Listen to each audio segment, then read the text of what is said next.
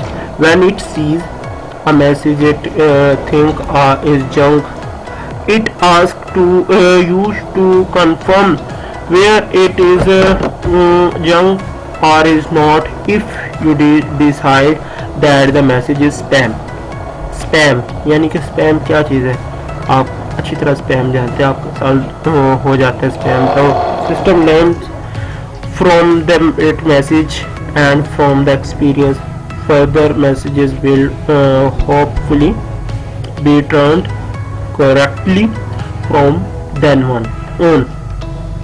यानी कि शुरू में जो आपको पता है कि सिस्टम जो भी हमारे पास आए थे उनको हमने क्या किया, उनके अंदर इन्हांस किया, उनके फीचर्स बढ़ाए हैं, तो हम यहाँ तक पहुँचे हैं कि पहले आप चेक कर लें हमारे पास विंडोज 7 है फॉर एग्जांपल, तो उसके अंदर हमारे पास इतना एडवांस ऑप्शंस नहीं है. वो जो एडवांस लेवल पे प्रोग्रामिंग कोडिंग कर रहे हैं कोई पर्सनल डाटा रखने के लिए नहीं है, क्योंकि उसके अंदर जैसे नेट ऑन होता है तो उसके अंदर हैकिंग के बहुत सारे फंक्शंस है. यानी कि हो सकता है कि उसके अंदर कोई अपना वो नहीं है, क्या नहीं है उसके पास कि वायरस को ख़त्म करने वाली या ब्लॉक करने वाली चीज़ नहीं है. तो वो विंडो 10 वगैरह हम यूज़ कर रहे हैं उसके अंदर होता है. ठीक है, तो विंडो 11.1 वगैरह इस तरह. तो इसी तरह पहले जो हमारे पास ऐप्स या जो भी थी उनके अंदर गूगल वगैरह जब नया बना था तो उसको इन्हांस किया गया, उसके अंदर नई से नई चीज़ें डाली गई. आपके सामने फेसबुक है, उसकी बहुत बड़ी मिसाल है. वॉइस रिकॉग्नाइजेशन यानी कि ऐप सीरी, ये ऐप सीरी सर्विस क्या चीज़ है, सीरी क्या चीज़ है, is a virtual assistant that part of apples icon iOS. ठीक है, IP address is watchOS operating system, macOS, tvOS and audioOS operating system. It use voice queries यानी कि ये voice queries के लिए ठीक है, ये ऐप की जो भी वो है ना मोबाइल वगैरह वो इसको यूज़ करते हैं, ये लिखा भी हुआ है.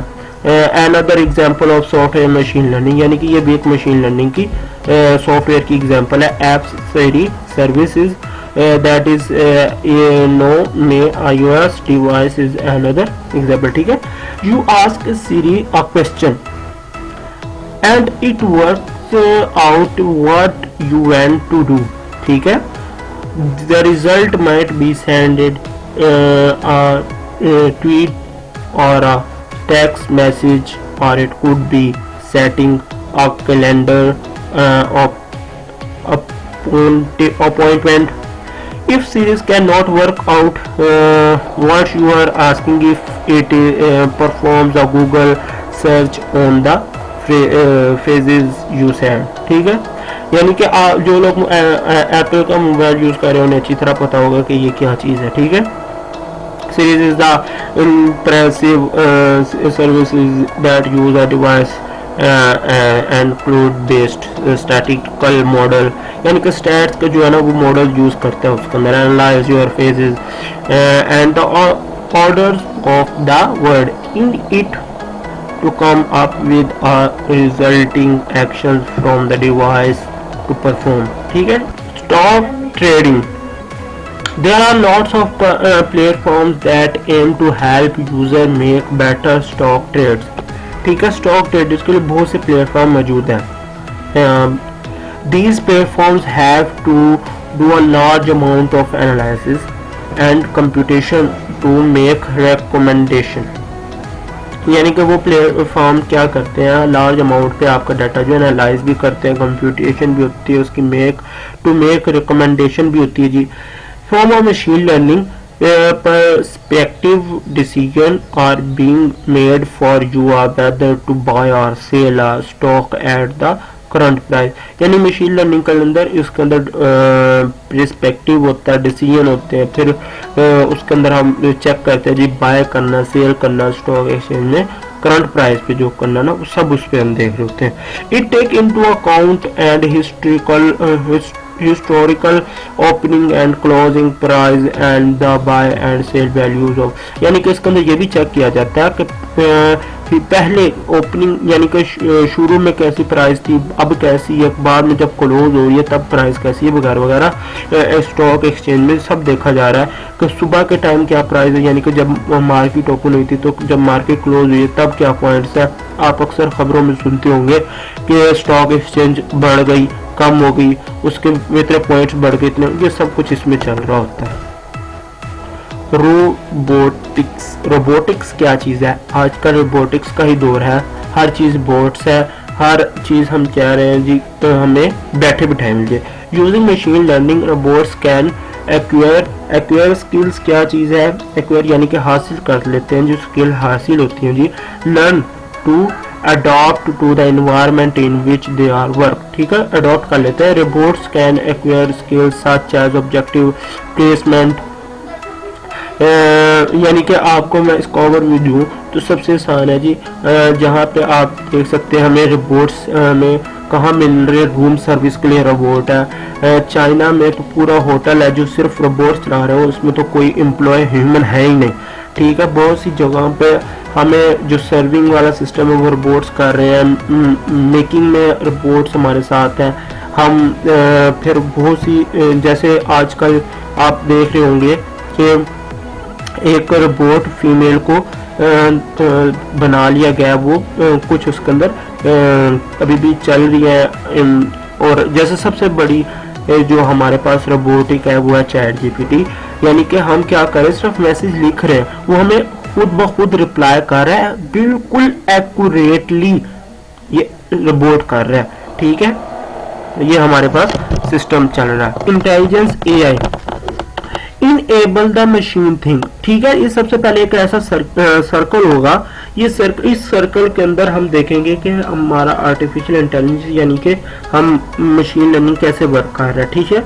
AI enable the machine to think, ठीक है। फिर आ जाते हैं उसके अंदर एमएल क्या चीज है? मशीन लर्निंग है, ठीक है। Use statistical tools to explore and analyse data, ठीक हो गया। फिर हमारे पास उससे भी अंदर एक और सर्कल आ जाता है, यानी कि जो वही सर्कल है उसके हम आगे फर्दर देख लेते हैं। Supervised learning, past labelled data known about, unsupervised learning, clustering algorithm, के मीन्स, नाउन्स आउटपुट, यानी कि ये जो चीजें लिखी हुई है मैं इनको आपको बताता हूँ जी। ये हमारे पास लेबलिंग की ना 3 टाइप्स आ जाती है। सुपर लेबलिंग लर्निंग आ जाती है, अनसुपर लर्निंग आ जाती है, सेमी सुपर आ जाती है, सुपरवाइज्ड लर्निंग, अनसुपरवाइज्ड लर्निंग और सेमी सुपरवाइज्ड लर्निंग, ठीक है। ये 3 आ गई। सबसे पहले जो सेमी सुपरवाइज्ड है उसके अंदर हमारे पास जो है कुछ चीजें लेबल होती हैं और कुछ लेबल नहीं होती, ठीक है। सेमी सुपरवाइज्ड लर्निंग के अंदर ये लास्ट वाला जो पॉइंट है 3 वाला, इसके अंदर कुछ चीजें क्या होती है, लेबल होती है और कुछ नहीं होती। 2 वाले के अंदर यानी कि अनसुपरवाइज के अंदर कोई भी चीज लेबल नहीं होती और सुपरवाइज के अंदर सारी चीजें लेबल होती हैं। अब लेबल इससे क्या मुराद है? अब एक फर्ज करें कैमरा है, एक रोबोट है, हमारे पास एक रोबोट है, हमने उसे दिखाया कि ये कैट है, उसे तस्वीर कैप्चर कर ली, उसकी मेजरमेंट्स ले ली, उसकी हर चीज उसे पता चल गई ये कैट है। अब दोबारा हम किसी भी किस्म की उसे कैट की तस्वीर दिखा देंगे तो वो हमें बताएगा ये कैट है। कैट के कितने ही कलर डिफरेंस होता है, पैटर्न उसकी बॉडी का डिफरेंस होता है, तो आप समझ रहे होंगे। इसी तरह डॉग है, हमने उनको 2 तस्वीरें दिखा दी, हमने सुपरवाइज्ड लर्निंग के अंदर लेबल कर दिया ये कैट है और ये डॉग है, ठीक है। अनसुपरवाइज्ड के अंदर हमने ये नहीं बताया कि ये कैट है ये डॉग है, वो खुद ही पहचान जाएगा। क्यों? क्योंकि हमने उसे पहले बता दिया था कि ये कैट है ये डॉग है। हम कोई भी उसको कैट और डॉग की तस्वीर दिखाएंगे तो वो बता देगी ये कैट है ये डॉग है, ठीक है। और ये जो सेमी सुपरवाइज्ड है उसके अंदर हमें कुछ में लेबल करना पड़ेगा और कुछ में नहीं लेबल करना पड़ेगा। समझ आ गई मशीन लर्निंग क्या चीज है? ये मशीन लर्निंग के अंदर आएगा। फिर हमारे पास आता है DL, deep learning, how human brain think, how human brain learn, ठीक है, ये इसके अंदर वर्क होगा। फिर हमारे पास आ जाता है यही चीज म्यूचुअल न्यूरल नेटवर्क आर्किटेक्चर आ जाता है, ANN आ जाता है, CNN आ जाता है, RNN आ जाता है, ये भी डीप लर्निंग के अंदर आएगा, ठीक है। फिर इन तीनों को AI, ML और DL को मिला के डेटा साइंस बनता है। Data science use all these techniques by using statics, linear algebra, different equations इसके अंदर इस्तेमाल होती है। ऊपर लिखा हुआ डेटा साइंस इज ये देखें multi disciplinary field that use scientific methods, process, algorithms and systems to extract knowledge and insight from structured and unstructured data, ठीक है। यानी कि डेटा साइंस एक बहुत बड़ी फील्ड है जिसके अंदर ये सब कुछ हो रहा होता है, यानी कि उसके अंदर AI का भी होता है, ML यानी कि machine learning, AI, artificial intelligence, deep learning, सब कुछ इसके अंदर ही चल रहा होता है। और डेटा साइंस के अंदर भी लोग काम कर रहे होते हैं, डीप लर्निंग में भी काम हो रहा होता है, रिसर्च चल रही होती है, मशीन लर्निंग में भी, और AI पे तो लाजमी चल रही होती है। यानी कि AI की अगर बात होगी, मशीन लर्निंग और डीप लर्निंग लाजमी होगा। अगर मशीन लर्निंग होगी तो उसके अंदर डीप लर्निंग की बात होगी, अगर डेटा साइंस की बात होगी तो उसके अंदर ये तीनों की बात होगी, ठीक है। आज का तो लेक्चर इतना ही था। कोई भी चीज़ अगर आपको समझ आई और ना आई तो पूछ सकते हैं, तो कोशिश करेंगे हम आपको बताने की। आज का लेक्चर इतना ही था। अगले लेक्चर तक के लिए इजाज़त दीजिए। अल्लाह हाफिज़।